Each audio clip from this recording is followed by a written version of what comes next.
Bismillahirrahmanirrahim. Assalamualaikum warahmatullahi wabarakatuh. Alhamdulillah rabbil alamin. Wabihi nasta'inu ala umuri dunya waddin. Wassalatu wassalamu ala asrafil anbiya'i wal mursalin Muhammadin wa ala alihi wa sahbihi ajmain. Amma ba'du, anak-anakku yang dimuliakan Allah Subhanahu wa taala. Pada pertemuan kali ini kita akan membahas tentang kemuliaan bagi penghafal Al-Quran. Menghafal Al-Quran merupakan ibadah yang dicintai oleh Allah Subhanahu wa taala. Banyak keutamaan membaca Al-Quran, salah satunya keutamaan di dunia maupun keutamaan di akhirat. Adapun keutamaan di dunia, Rasulullah Shallallahu Alaihi Wasallam pernah bersabda di dalam hadis bahwasanya orang yang hafalannya banyak akan didahulukan untuk menjadi imam sholat ketika di dunia. Ya umul qauma aqra'uhum li kitabillah. Orang yang mengimami dalam sholat ialah orang yang paling banyak hafalannya ketika di dunia. Itu salah satu keutamaannya. Kemudian yang kedua ialah Rasulullah Shallallahu Alaihi Wasallam ketika perang Uhud. Ketika itu pasukan Muslim di akhir peperangan mengalami kekalahan, meskipun awalnya meraih kemenangan, akan tapi banyak korban di antara umat Islam, sehingga banyak jenazah dari umat Islam. Ketika itu Rasulullah SAW ingin menguburkan satu liang lahat untuk dua orang beriman. Akan tapi Rasulullah SAW mendahulukan orang yang hafalannya banyak terdahulu. Dipilih para sahabat yang banyak hafalannya, kemudian didahulukan untuk dimasukkan di liang lahat.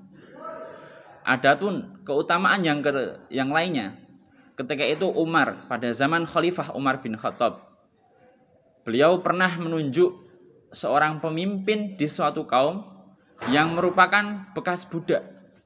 Kemudian kaum yang lain menanyakan, "Wahai Umar, apakah engkau ingin menunjuk seorang budak untuk menjadi pemimpin kita? Padahal di antara kita ada orang yang pandai dalam hal tentang warisan atau ilmu mawaris." Akan tetapi Umar mengatakan bahwasanya di zaman Rasulullah Shallallahu Alaihi Wasallam beliau pernah mengajarkan bahwasanya kitab ini, yaitu Al-Quran, akan mengangkat derajat orang lain dan akan merendahkan juga derajat orang lain. Jika orang yang menghafalnya, menjaga Al-Quran ini, Allah akan mengangkat derajatnya. Adapun orang yang meninggalkan Al-Quran, jarang membaca, maka dia akan direndahkan derajatnya. Itu beberapa keutamaan ketika di dunia. Adapun beberapa keutamaan di akhirat bagi penghafal Al-Quran ialah di suatu hadis Rasulullah SAW pernah bersabda, nanti di akhirat Allah Subhanahu wa taala akan mengatakan kepada penghafal Al-Quran, naiklah dan bacalah Al-Quran, maka sesungguhnya akhir tempat tinggalmu di akhir surat yang engkau baca. Jadi kedudukan orang yang menghafal Al-Quran ketika di akhirat, maka dia akan mendapatkan kedudukan yang sangat tinggi karena hafalannya banyak. Dengan menaiki tangga dengan hafalan yang dia punya, semakin banyak semakin tinggi derajatnya. Adapun orang yang hafalannya sedikit, maka kedudukannya di surga juga akan sedikit. Kemudian dari Ibunda Aisyah juga Ibunda Aisyah pernah mengatakan, orang yang menghafal Al-Quran maka dia akan selalu ditemani oleh para malaikat. Jadi penghafal Al-Quran di dunia senantiasa akan selalu ditemani oleh para malaikat dari Allah Subhanahu wa taala.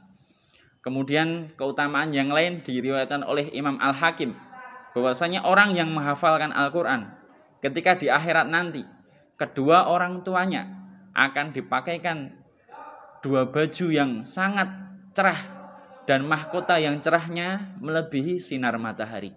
Inilah beberapa keutamaan penghafal Al-Quran di dunia maupun di akhirat, yang dia akan diberi keutamaan banyak di akhirat dan keutamaan yang luar biasa di dunia.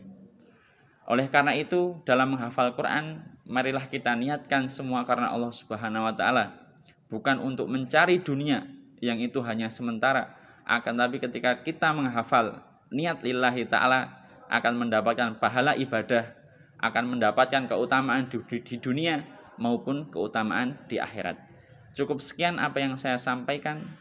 Aku qouli hadza astaghfirullaha li wa lakum. Semoga bermanfaat. Assalamualaikum warahmatullahi wabarakatuh.